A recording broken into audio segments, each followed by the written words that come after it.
जय श्री कृष्ण दोस्तों, life style with God में आपका स्वागत है।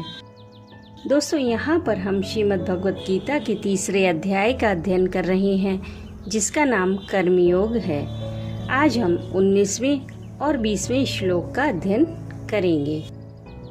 यहाँ तक भगवान ने बहुत से हेतु बतलाकर यह बात सिद्ध की कि जब तक मनुष्य को परम श्रेय रूप परमात्मा की प्राप्ति न हो जाए, तब तक उसके लिए स्वधर्म का पालन करना अर्थात अपने वर्णाश्रम के अनुसार विहित कर्मों का अनुष्ठान निस्वार्थ भाव से करना अवश्य कर्तव्य है।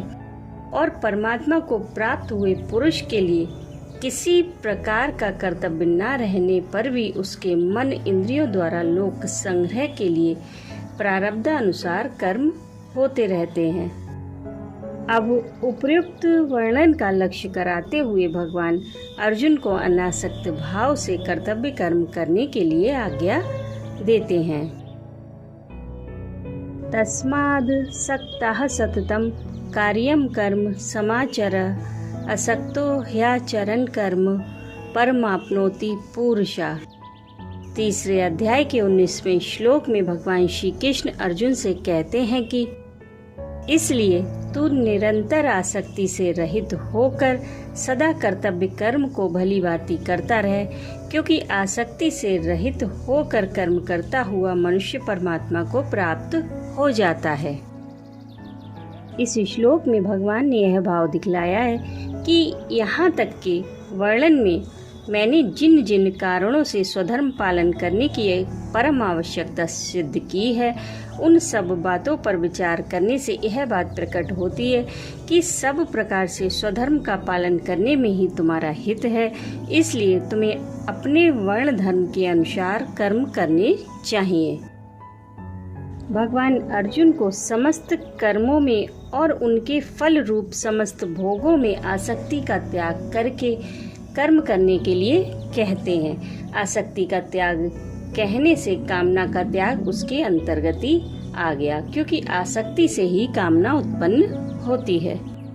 भगवान पहले ही यह बात कह चुके हैं कि कोई भी मनुष्य क्षण मात्र भी बिना कर्म किए नहीं रह सकता। इससे यह सिद्ध होता है कि मनुष्य निरंतर कुछ न कुछ करता ही रहता है। इसलिए यहाँ सततम पद का प्रयोग करके भगवान ने यह भाव दिखलाया है कि तुम सदा सर्वदा जितने भी कर्म करो, उन समस्त कर्मों में और उनके फल में आसक्ति से रहित होकर करो। किसी समय कोई भी कर्म आसक्ति पूर्वक न करो। कर्म के साथ कार्यम विशेषण देकर भगवान ने यह भाव दिखलाया है कि तुम्हारे लिए वर्ण, आश्रम, स्वभाव और परिस्थिति के अनुसार जो कर्म कर्तव्य हैं, वे ही कर्म तुम्हें करने चाहिए। परधर्म के कर्म, निषिद्ध कर्म और व्यर्थ या काम्य कर्म नहीं करने चाहिए। भगवान ने कहा है कि उन समस्त कर्मों को तुम सावधानी के साथ विधि पूर्वक यथा योग्य आचरण के साथ करो। ऐसा न करके असावधानी रखने से उन कर्मों में त्रुटि रह सकती है और उसके कारण तुम्हें परम श्रेय की प्राप्ति में विलंब हो सकता है। आसक्ति से रहित होकर कर्म करने वाला पुरुष परमात्मा को प्राप्त हो जाता है। इस कथन से भगवान ने उपर्युक्त कर्म योग का फल बतलाया है। अभिप्राय यह है कि उपर्युक्त प्रकार से आसक्ति का त्याग करके कर्तव्य कर्मों का आचरण करने वाला मनुष्य कर्म बंधन से मुक्त होकर परम पुरुष परमात्मा को प्राप्त हो जाता है। इस कर्मयोग का इतना महत्व है, इसलिए तुम्हें समस्त कर्म उपर्युक्त प्रकार से ही करने चाहिए। पूर्व श्लोक में भगवान ने जो यह बात कही कि आसक्ति से रहित होकर कर्म करने वाला मनुष्य परमात्मा को प्राप्त हो जाता है, उसी बात को पुष्ट करने के लिए जनकादि का प्रमाण देकर पुनः अर्जुन के लिए कर्म करना उचित बतलाते हैं। कर्मणैव हि संसिद्धिं आस्थिता जनकादयः लोक संग्रह में वापि संपश्यन् कर्तुमर्हसि।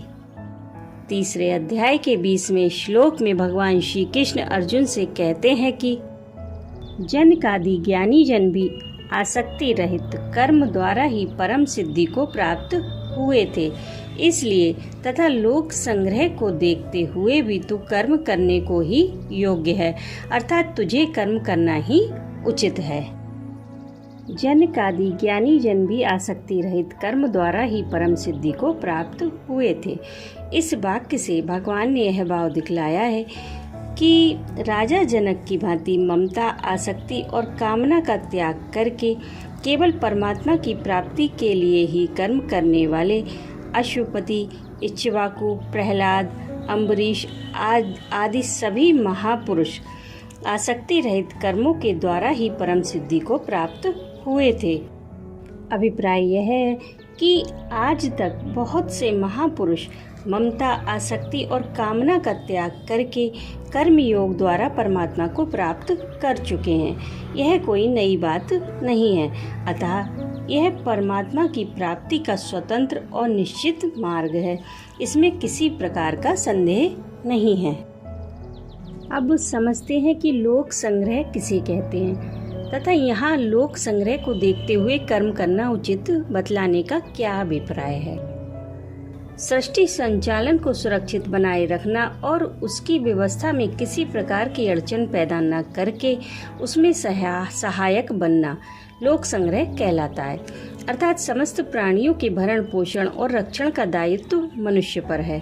अतः अपने वर्ण, आश्रम, स्वभाव और परिस्थिति के अनुसार कर्तव्य कर्मों का भली भांति आचरण करके जो दूसरे लोगों को अपने आदर्श के द्वारा दुर्गुण दुराचार से हटाकर स्वधर्म में लगाए रखना है, यही लोक संग्रह है।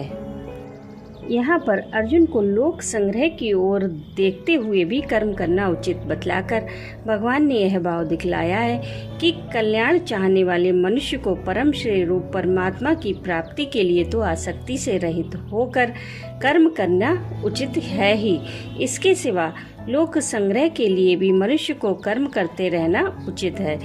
इसलिए तुम्हें लोक संग्रह को देखकर, अर्थात यदि मैं कर्म ना करूँगा तो मुझे आदर्श मानकर लोग मेरा अनुकरण करने लगेंगे और अपने कर्तव्य का त्याग कर देंगे, जिससे सृष्टि की व्यवस्था बिगड़ जाएगी।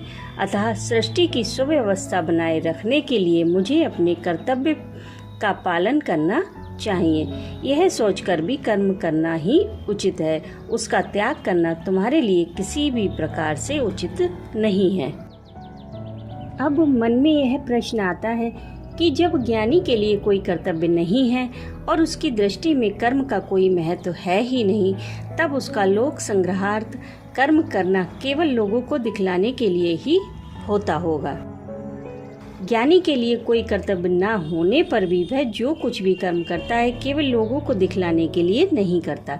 मन में कर्म का कोई महत्व न हो और केवल ऊपर से लोगों को दिखलाने भर के लिए किया जाए तो वह एक प्रकार का दंभ ही है। ज्ञानी में दम्भ रह ही नहीं सकता, अतएव वह जो कुछ भी करता है लोक संग्रहार्थ आवश्यक और महत्वपूर्ण समझकर ही करता है।